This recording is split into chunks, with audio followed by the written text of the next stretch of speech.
ทำดีไม่มีรอความหมายเพราะคนที่เธอยกให้ถึงใจคือเขาที่ทำร้ายเธอฉันต้องนั่งรอฉันต้องผิดหวังฉันต้องเจ็บช้ำฉันต้องเสียใจฉันต้องทุกข์ทนให้เธอคอยทำร้ายไม่เข้าใจ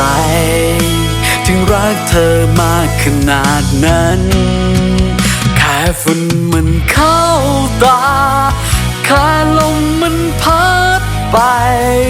แค่คนที่หลายใจเขามาเปลี่ยนไปก็เท่านั้น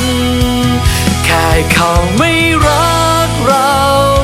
แค่เขาไม่ต้องการแค่คนไม่ผูกพัน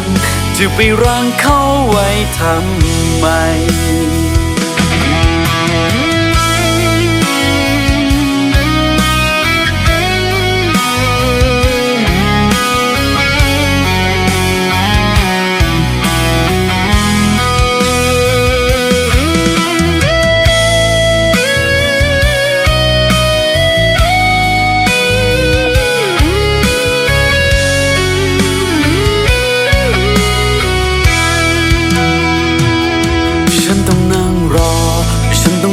หวังฉันต้องเจ็บช้ำฉันต้องเสียใจฉันต้องทุกข์ทนให้เธอคอยทำร้ายไม่เข้าใจถึงรักเธอมากขนาดนั้นแค่ฝุ่นมันเข้าตา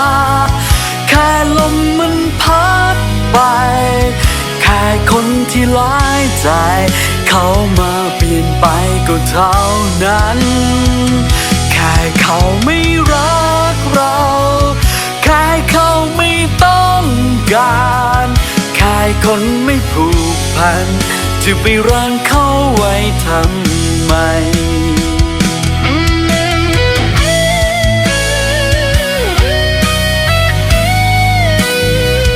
แค่คนไม่ผูกพัน